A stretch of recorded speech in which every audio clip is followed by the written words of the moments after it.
खास शो के बारे में वार्ता करेंगे। एक शो जो घर के बारे में लोगों को दर्शा रहा है। घर क्या होता है? घर एक सपना होता है, घर एक सहारा होता है, घर एक सुरक्षा की जगह होती है। मगर क्या होता है जब वो घर किसी कानून की वजह से या किसी सरकार की वजह से उजड़ा जा सकता है या छीना जा सकता है? जी हां, उसी कहानी को लेकर आ रहे हैं और बालाजी। कहानी का नाम है होम और पूरी टीम हमारे साथ आज इंडिया न्यूज के स्टूडियो में है। बहुत बहुत स्वागत है आप सबका। और पूर्व mayor east Delhi municipal corporation के हर्ष मल्होत्रा भी हैं हमारे संग और वो हम उनसे पूछेंगे सवाल कि ये जो प्रॉब्लम जब असल जिंदगी में आती है तो उसका सामना कैसे किया जा सकता है। बट पहले मैं आपके पास आऊंगा एकता, इस पूरे होम को बनाने की प्रेरणा कहां से आई, आइडिया कहां से आया? बहुत रिस्की था। आई एम श्योर काफी लोगों ने बोला था कि एकता कपूर इस पे क्यों कहानी बना रही है, एकता कपूर इस पे क्यों कहानी बना रही है, मगर प्रेरणा कहां से आई? मैं एक्चुअली मोस्टली अपने डैड के साथ हर साल लाल बाग चा राजा दादर में साथ जाते हैं, तो बहुत सारी बातें होती है और वहाँ एक ऐसी बात निकली जो एक बहुत ही प्रोमिनेंट केस के बारे में थी जो कुछ साल पहले हुई, जहाँ बिल्डर की गलती की वजह से एक पूरी हाउसिंग सोसाइटी को अपना घर बचाने के लिए रास्ते पे आना पड़ा because they were going to get demolished. और ये कहानी सुनने के बाद मेरे फादर ने मुझे कुछ ऐसी बातें कही जो मुझे बहुत ही ज्यादा टच कर गई कि कैसे हमारा जो मिडिल क्लास होता है वो बहुत ही इग्नोर्ड क्लास है इस देश में, जहाँ पेंशन मिलने पर माँ बाप को ज्यादा टेंशन होती है और हमारा देश में चेकअप्स ज्यादा नहीं होते। I mean 80% women apparently, I don't know if the statistics is right, so please don't hold me for it. But ज्यादा से ज्यादा औरतें अपनी चेकअप्स नहीं करवाती हैं क्योंकि उन्हें इस बात का डर लगता है कि अगर कुछ निकला तो बच्चों का फ्यूचर खराब हो जाएगा। उनका फ्यूचर के लिए इतने पैसे हैं, घर खरीद लिया उसके लिए पैसे हैं। मुझे बहुत ही अजीब लगा कि हमारे हर मिडिल क्लास घर में एक कहानी है और हम यही कहानियां कह नहीं पा रहे हैं। मैं वापस आई और मैंने अपने राइटर्स के साथ एक सीरियल केस को इन्वेस्टिगेट किया और उसमें ऑफ कोर्स उनका एक रिक्वेस्ट था कि आप हमारा नाम लेंगे तो हमारा केस परमानेंट वापस हो जाएगा। तो हमने उनका नाम नहीं लिया और हमने फिक्शनाइज करके बाकी केसेस को सुनकर ये स्टोरी बनाई एंड ऐसे ही होम की कहानी बनी। जी, मगर आपको क्या ताजुब है कि आश्चर्यचकितता है इस बात पे एकता कि 21वीं सदी में भी अभी भी हम इसी बात पे चर्चा कर रहे हैं कि लोगों के पास घर नहीं है और जो लोगों के पास घर है वो भी सुरक्षित नहीं है कि कल को ये किस्सा सुन के उनका भी घर चले जाए। जी, और ये अगर आप किसी भी अपने दोस्त या फ्रेंड से पूछेंगे जिन्होंने अपनी पूरी लाइफ की, this is the Indian dream, there is an American dream और ये इंडियन ड्रीम है। हर इंडियन का ख्वाब होता है, अम्बिशन होता है। माँ बाप कहते हैं जब छोटे होते हो एक दिन घर होना चाहिए, घर खरीद लो पहले, घर है क्या, गाड़ी खरीदने के पहले घर खरीद लो।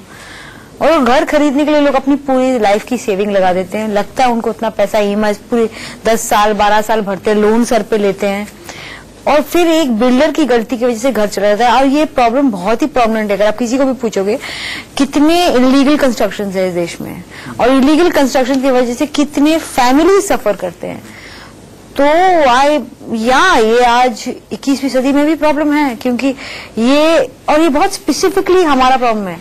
अमेरिका में इतनी इन्वेस्टमेंट्स नहीं होती है घर पे। It's not the American dream, it is the Indian dream. Anu Kapoor ji, आप पे आऊंगा। वो कहते हैं कि 2 वक्त की रोटी सबकी जरूरत है, कपड़े पहनने के लिए, बाहर घूमने के लिए और फिर एक घर जो एक सहारा है और एक सुरक्षा का जगह है। मगर आज भी जैसे मैं कह रहा हूं, बिजली सड़क पानी का नारा उसके बाद ही आया क्योंकि अगर आपके पास घर है तो फिर बिजली की जरूरत है, अगर आपके पास वाहन है तो फिर सड़क की जरूरत है, अगर आपको के पास रोटी है तो फिर पानी की जरूरत है। तो अगर घर नहीं दिलाएंगे किसी को तो फिर बाकी सारी सुविधाओं की क्या वजह, क्या वजूद? आपके लिए घर का क्या वजूद है और आपको ताजुब है कि आज 21वीं सदी में भी ये बात हो रही है? ये बात मैं इंडिया की बात करूंगा। Let's not talk about Europe, let's not talk about. देखो भैया, इंटर रिलेटेड प्रॉब्लम है। आपकी कंट्री दुनिया की सबसे भ्रष्ट कंट्री में से एक है, समझे ना। और मिडिल क्लास जो एक वर्ग है, हाँ, उसकी अपनी प्रॉब्लम है। जो लोअर क्लास है, जो गरीबी की रेखा से देखो, उनके अंदर गट्स हैं। अमेरिका और जो अपर क्लास के लोग हैं वो उनके अंदर डिफरेंट तरह के गट्स हैं। मिडिल क्लास बहुत कॉम्प्लेसेंट है या बहुत डरा हुआ है। सीधी सिंपल सी बात है। उसकी अपनी प्रॉब्लम है, लेकिन वो रेवोल्यूशन में कभी पार्टिसिपेट नहीं कर सकता। आपकी कंट्री के अंदर जो है पॉलिटिशियंस हो, ब्यूरोक्रेट्स हो, उसमें कहीं ना कहीं वो लोग भी इन्वॉल्व हैं। आप समझे, ये डेमोक्रेसी है, प्रजातंत्र है। प्रजातंत्र के अंदर आप जिनको चुन के भेजते हैं वो उनको चुन के भेजते हैं जो आपको पसंद आ रहा है, और वो आपसे धर्म, जाति, संप्रदाय के नाम पे वोट मांगते हैं। सो कहीं ना कहीं जब तक ये प्रॉब्लम हमेशा रहेगी, आप कभी प्रॉब्लम दूर कर ही नहीं सकते हैं जब तक कि इंडियंस कलेक्टिव रिस्पॉन्सिबिलिटी अपने कंधे के ऊपर नहीं रखते। लिख के रख लीजिए, आपकी बेसिक प्रॉब्लम ही कुछ और है। उस प्रॉब्लम को जब तक आप पेनिट्रेट नहीं करेंगे आप कुछ नहीं कर सकते। और वो प्रॉब्लम है आपकी कंट्री में करप्शन है। करप्शन इसलिए है कि आप गलत लोगों को चुन के भेजते हैं। सीधी सिंपल सी बात है, बड़ी सिंपल सी बात है। आप कितने कानून बनाए उनको, जैसे मल्होत्रा साहब ने कहा, आप जब तक उनको इंप्लीमेंट नहीं करेंगे तब तक कुछ नहीं हो सकता है। आपका पैसा लिया बिल्डर ने और उसको कहीं और प्रॉफिटेबल प्रोजेक्ट लगा वो वहां पे लगा देता था। रेरा आ गया है, आ तो गया है, लेकिन उसने जो प्रदेश की सरकारों के ऊपर सारा उत्तरदायित्व छोड़ दिया है कि आप डिसाइड कीजिए क्या है। और प्रदेश के अपने इंटरेस्ट हैं, रीजनलिज्म, रीजनल पार्टीज के अपने कुछ मुद्दे हैं। वहां पर फिर रीजनल नेता इकट्ठा होते हैं, उसके साथ रीजनल ब्यूरोक्रेट्स आ जाते हैं और रीजनल आ जाता है। हम वो कंट्री हैं, आई एम सॉरी, अगर जब आपने बात ही की है, हम वो कंट्री हैं जो बहुत ही स्वार्थ और भ्रष्ट है। हर्ष मल्होत्रा जी, आप पूर्व मेयर रह चुके हैं, डिसाइसिव स्टेप कैसे लिया जाएगा? वोट बैंक को नहीं देखकर, लोगों के स्वार्थ को नहीं देखकर, लोगों के हित में डिसाइसिव स्टेप कैसे लिया जाएगा? देखो, एकता जी ने और उनकी टीम ने एक बहुत ज्वलंत और महत्वपूर्ण मुद्दे के ऊपर, मैं मानता हूं, नॉन कमर्शियल टाइप ऑफ एक सीरियल बनाया है जो कि वेब पर रिलीज होने वाला है। एकता जी के नाम पर कमर्शियल और होमली और बड़ा इस तरह के सीरियल्स आते हैं जो पैसा भी मिंट करते होंगे, पर मैं इनकी हिम्मत की दाद देता हूं कि इन्होंने ऐसा इशू टेकअप किया है जिसमें इतनी ज्यादा जरूरत है, जिसको जनता, सरकार, ऊपर से लेकर नीचे तक, कोर्ट्स, सबको समझने की। इसके लिए लॉ बने हुए हैं। लॉ बना हुआ है कि 5 माले की बिल्डिंग बननी है या 3 माले की बननी है। इंडिविजुअल मकान बन रहा है, छज्जा बाहर नहीं निकालना है, सड़क के बाहर भी छज्जा निकल रहा है, लेकिन वो कनाइवेंस जो ब्यूरोक्रेट्स के साथ, अधिकारियों के साथ, सरकार के लोगों के साथ है, उसके कारण से बिल्डर और वो लोग फायदा उठाते हैं और पिसता है बेचारा गरीब आदमी या मिडिल क्लास आदमी। जैसे अनु जी ने कहा कि लोअर क्लास की अलग बात है और अपर क्लास अलग तरीके से लाइवलीहुड को जीता है। इसके लिए सबसे बड़ी जो जिम्मेदारी है वो सरकार के उन ब्यूरोक्रेट्स की भी है जो इस बात के लिए रिस्पॉन्सिबल हैं कि इलीगल या अनऑथोराइज बिल्डिंग बन कैसे गई। अगर वो रिटायर भी हो जाएगा या ट्रांसफर भी हो जाएगा तो उसको घर से पकड़ के ले आना चाहिए और उसको हेल्ड लायबल होना चाहिए, और उसमें कोर्ट की रिस्पॉन्सिबिलिटी भी बहुत बनती है। Court, I am sorry to say but with due apology, court इन इश्यूज पर बहुत अच्छे से टेकअप कर रहे हैं, but there are so many other things to be taken by the court also. चर्चा जो हम कर रहे हैं ये इट्स दुर्भाग्यपूर्ण है कि 21वीं सदी में ऐसी चर्चा की जा रही है, मगर 22वीं सदी में भी की जाएगी। उनका मानना है अगर हम बदले नहीं, आपको लगता है बदलने की आवश्यकता है? बदलने के लिए क्या करना जरूरी है? क्योंकि कानून तो नहीं बन रहे हैं, नए प्रैक्टिसेस लाए जा रहे हैं, जैसे डिमोनेटाइजेशन का भी आपने एक जिक्र किया था एक इंटरव्यू में, मगर अगर वो इंप्लीमेंट करके अगर उनका जो उद्देश्य है वो सफल ना हो तो फिर क्या फायदा?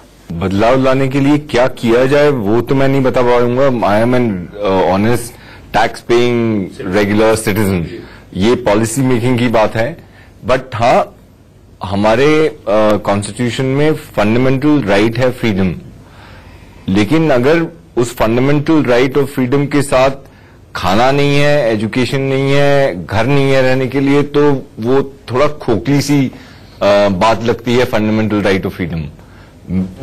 इन प्रैक्टिस मेरे हिसाब से फंडामेंटल राइट टू हाउसिंग होना चाहिए, fundamental right to education now is fundamental right to food.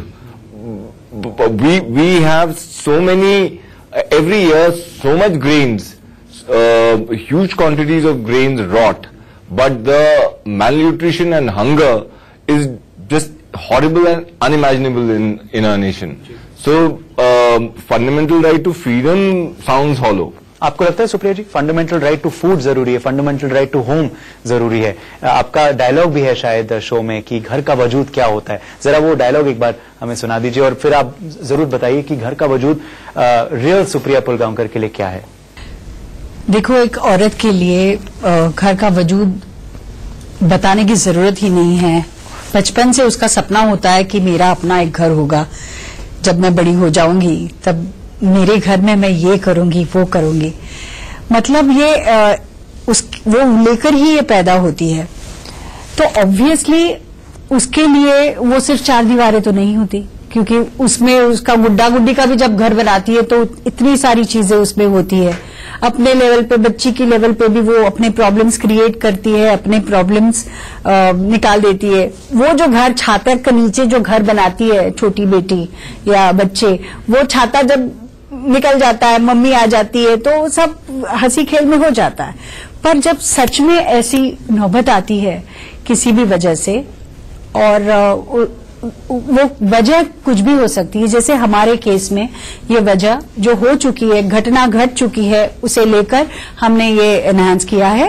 It is a different medium, web के प्लेटफॉर्म पे ये शो आने वाला है, और इसमें डेफिनेटली एक ये लोग देखते हैं थोड़ी एंटरटेनमेंट के लिए ही, बट मुझे खुशी इस बात की है कि एकता कपूर जैसे एक काबिल प्रोड्यूसर ने अपने एक चैनल, अपने प्लेटफॉर्म पे ये इस तरह का शो फुल कन्विक्शन के साथ बनाया, और उसके लिए ऐसे लोगों का साथ चूज किया जो उसका जो विजन है, अपना उनका जो विजन है वो पूरी तरह उसी तरह निभाए। और मुझे I consider my self very lucky कि मैं इसका हिस्सा हूं। पर ये सब में ये बात तो मैं कहना चाहूंगी कि चाहे जितना भी प्रॉब्लम हमने घर को लेकर किया है, उसके घर के अंदर भी एक काफी सारे लोग हैं, कैरेक्टर्स हैं, उनके अपने अपने प्रॉब्लम्स हैं।